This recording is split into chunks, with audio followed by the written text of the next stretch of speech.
যারা চাঁদাবাজি করো, মস্তানি করো, আমি বুঝি না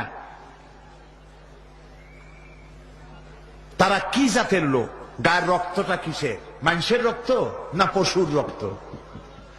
চাঁদাবাজি করতে যাও কি জন্যে? একটা মানুষ বহু টাকা বহু কষ্ট করে জমি জমা বিক্রি করে ব্যবসা করতেছে, সেখানে যাইয়া আমাদেরকে 2 লক্ষ টাকা দিতে হবে।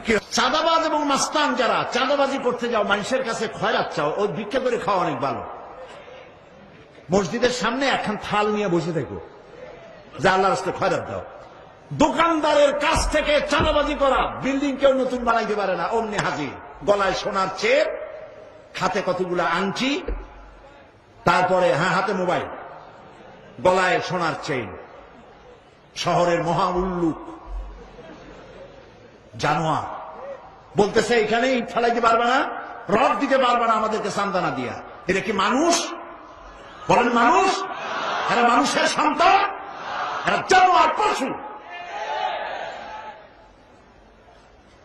চাঁদাবাজ এবং মাস্তান সন্ত্রাসী, ইসলামে এদের কোন স্থান নাই। এদেশে যদি কোরআনের রাজ কায়েম হয়, সন্ত্রাসীদের মাথা কামাইয়া ঘোল ঢেলে দেওয়া হবে, যাতে মাথা ঠান্ডা থাকে। এই জন্য মাথা ঠান্ডা করিয়া বসে থাকবে। আর সকলের চাকরি দেওয়া হবে, কাজ করো আর খাও, চাঁদাবাজি করো না। শ্বশুরের কাছে চাঁদাবাজি করে, বউর কাছেও চাঁদাবাজি করে। এত বড় লক্ষ্মী ছাড়া বউরে যায় বলে আমার হিরোইন খাওয়ার পয়সা দিবি। পত্রিকা আসছে না ভাই? কত বড় শয়তান, বউর কাছে চাঁদা চায়।